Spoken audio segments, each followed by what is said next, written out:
Hey, welcome back to part 2 of the OpenX leg farmhouse table build.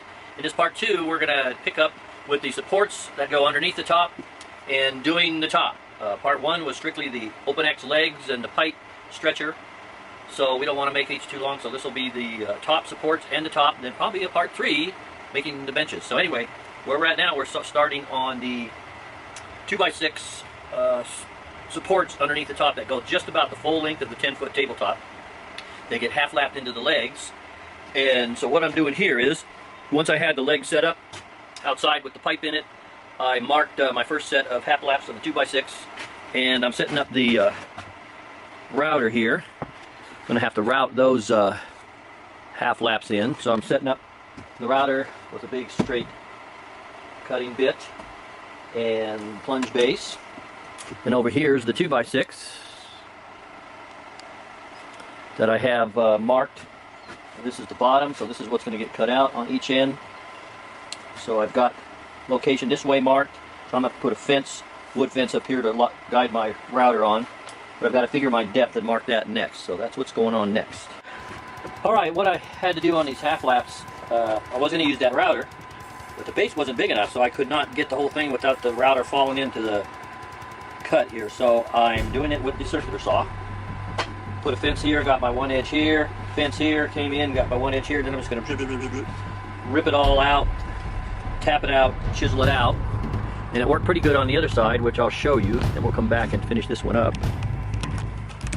So down there, I already did the one end, and it worked out really good. So there is the first half lap, done with the circular saw after attempting to do it with the router. Wasn't thinking very good, but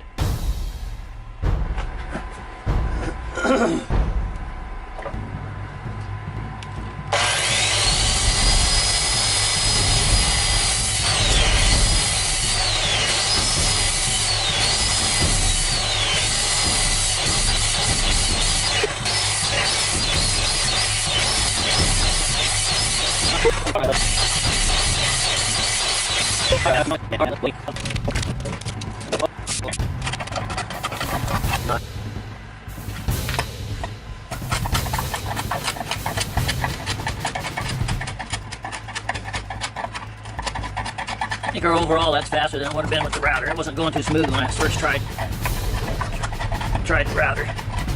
Went pretty dang good. Pretty dang good. Wow.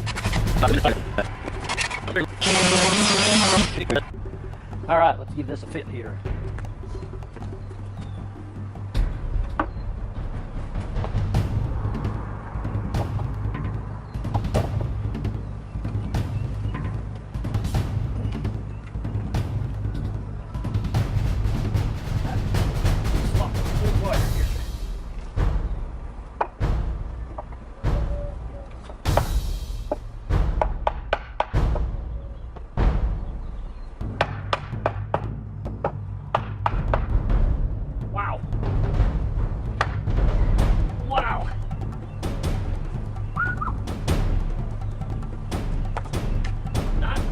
Okay, there's both 2x6s with the half laps in them. Now I'm ready to cut the 2x4s that go between them, connect the two together. Cut the half laps for those in them, but I need to go get some 2x4s. Okay, I went and picked up two 8-foot 2x4s that seemed pretty dry. Came back, split them at 4 feet, and went ahead and stickered them and clamped them. Hopefully keep them straight. Leave them like that for a day or two, then square them up. And I only need 2 out of there, 2 39-inchers. And in the meantime, I've got one of the 2x6s with the 2x4 half lap in it, there and there. So now I want to go put both these 2x6s in, and then run a straight edge over from these 2x4 half laps to the other one to mark them, make sure they're at a 90 degree and get them in line. So that's next. We'll set these up and we'll do that and mark the other 2x6, that one there, for the 2x4 half laps. Okay, here's both 2x6s lapped in, and one pair of 4x4 half laps done. And I use that as a guide to go across and mark the other side. Okay, there's the 2x6s half lapped for the 2x4s. So now I've just got to half lap onto the 2x4s, which I'll do on the table saw inside with the square tooth blade. And then I can glue this all up, glue and screw, 4 screws in there and glue on all 4 of those 2x4s. That'll give me the structure for that frame. Then I can come back, probably while it's sitting out here, run a chalk line and zip off these 2x4s to the same length as these. And then these ends get cut off too. Some only 1/2 inch, some it's going to be a 9-inch protrusion past the leg. All right, getting set up to cut the half laps in the 2x4s here. So I'm going to put this square tooth blade on my table saw. Well, I cut the first one off camera just to see how it goes, and I set the depth with this precision block, and it came out perfect. And I don't know if you can see how good a job that square bottom blade does. I don't even have to touch that up. Beautiful job. So, we'll film the next one here. Almost forgot. I'm cutting the last half lap in the 2x4s here. Forgot to film it.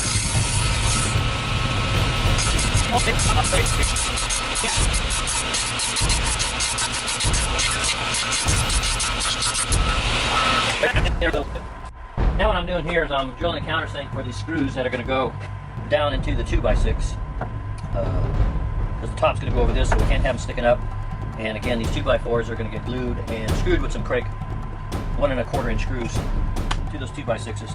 Make that hopefully strong framework.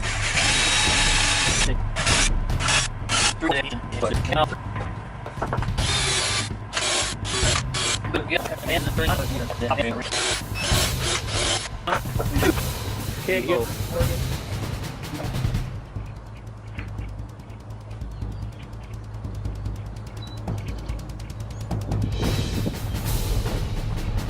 Better not.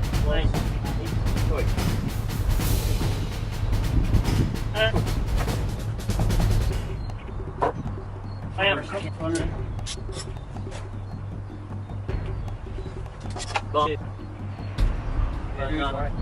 Go. Go.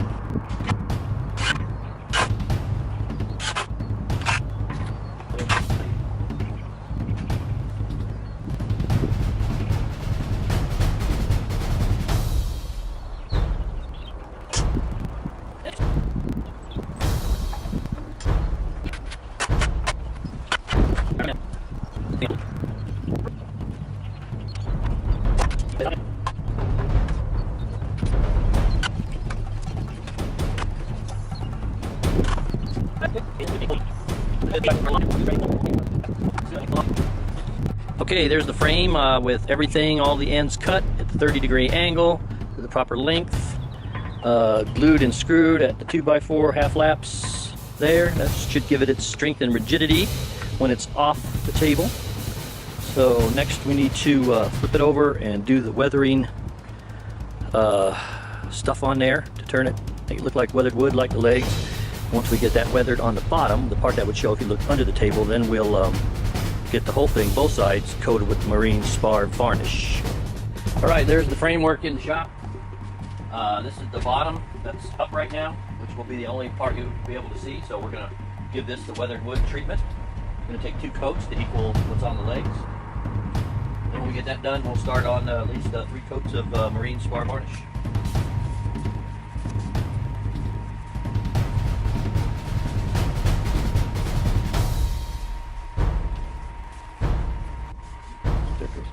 Okay, we're going with the second coat of weathered gray. Homestead Deb's helping out here.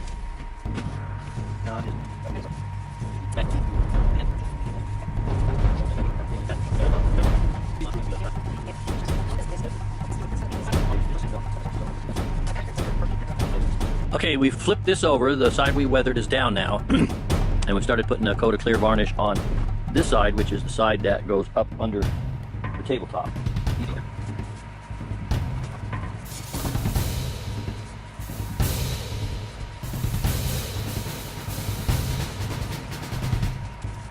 Okay, coat 1, probably 2 on this side that's going to go up against the underside of the table.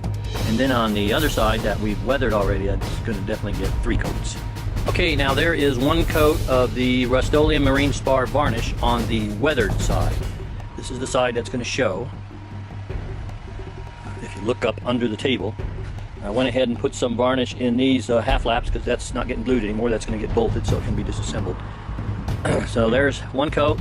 So 2 more coats on this side, 1 more coat on the side that's going to be up under the facing the tabletop bottom. All right, there I finally have all 3 coats on the weather side of this side that's going to show up underneath. 3 coats of the marine spar varnish on it. And on the other side, which will be up against the bottom of the top, there's 2 coats. That's all I'm going to do there. So as soon as this dries, this will be ready to bolt to the legs. It's going to bolt through these half laps, 3 bolts in each one, which will be removable, so this thing can be broken down. So I'll probably pre-drill the holes here. Each one of these is going to get probably a 1/2 inch hole through it. And then we're going to put a lag with a fender washer, lag bolt with a great big 1.25 inch fender washer on it. And with that 1/2 inch hole, that'll give movement for expansion. So that's going to be 2 down there, 4, 6, 8 points where the top will be mounted with large holes so it can expand. And those are on the outer edges. The top is going to go 3 inches past all these protrusions. And then down the center, we'll have 4 right in the center mounted solidly. There'll be 1 here up through the legs, 1 through each of these in the center, 1 through the leg there. So there'll be 4 down the middle mounted solid. Everything around the perimeter will have the large hole so it can expand and contract. Well, I'm going to drill the first hole in the outer edges. There's going to be 2, 4, 6, 8, where I'm going to put a lag bolt through. It's going to go into the top. This is the framework that the top's going to set on. And the hole is going to be a 7/8 inch hole, so the 1/4 inch bolt in here will have some expansion and contraction room here on the top, on the outer edges for the sideway expansion for this outdoor table. Drill this 7/8 inch hole. I get all those drilled in now while I've got this framework inside here, because the next step is to bolt this framework to the legs. It's bolting to the legs so it can be disassembled. The top will stay on this piece and be unbolted all in one piece, and then the legs will come apart because that whole stretcher comes out with those big Allen set screws. So if you have to move it, throw it in a truck or something, it'll be a little easier.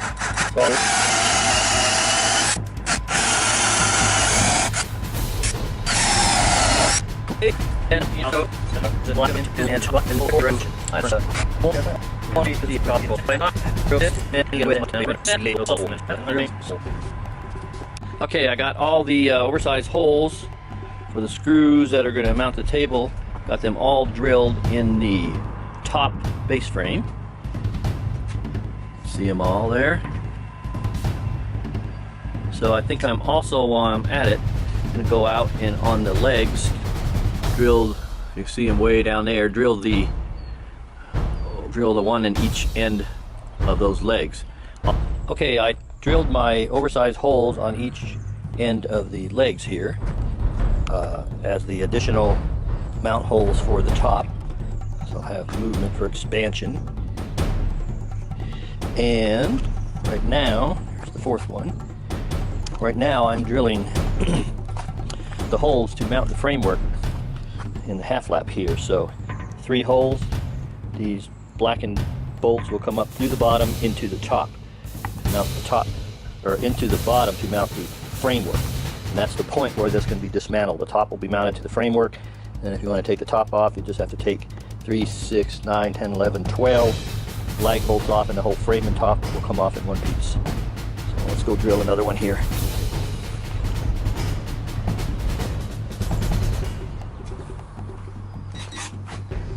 Already got them punched, where to put them, and a backer clamped underneath here, so it won't get them out.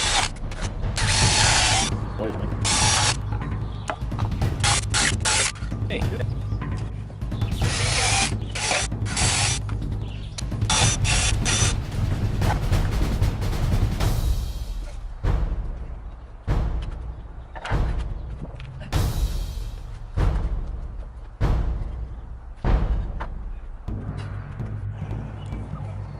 Alright, I just flipped the leg section over on top right now, so I'm going to get some squares, make sure those legs are perpendicular, and then start bolting those down.